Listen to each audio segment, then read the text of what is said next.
The more we find out about the Duggars' response to Josh's arrest on CP charges, the more it becomes apparent that he was only able to get away with so much because of the manner in which he was enabled by those around him.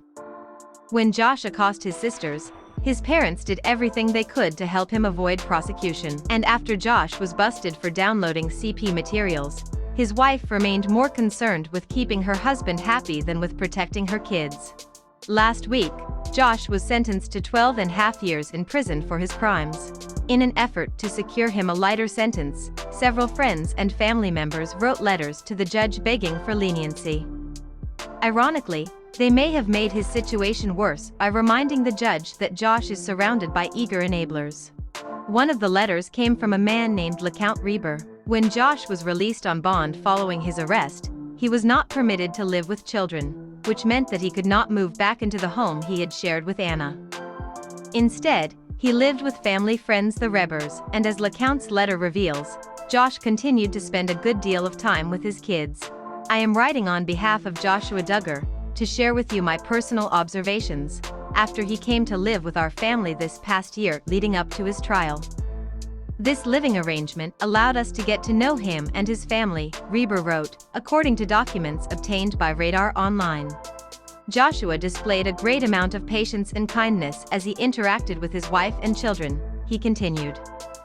During their visits I would often see him playing games, reading a book, constructing Legos, playing basketball, throwing a football or taking walks with his wife and children. The others who wrote letters to the judge, accost made no mention of Josh's crimes. But he did remind the judge that unless Josh is locked up until his kids are grown, he'll be spending a lot of unsupervised time with young kids. Joshua displayed a great deal of care and consideration as he interacted with them, accost wrote. He would patiently instruct his children, for example when it was time to clean up toys or tidy the area, by encouraging and walking through the process with them and showing by example what he wanted them to do, patiently following through until the task was completed. Accost went on to note that Josh adhered to the rules of his probation as though he deserves special credit for that. He was given very specific guidelines relating to times of departure and return from work, he wrote. He would set his alarm to make sure that he left exactly during the window that he was given. I do not recall that he ever violated any of the guidelines or rules that were set for him. Like the other letter writers, accost may have done more harm than good. So maybe we should be thanking them for making sure that that monster will be locked up for a very long time.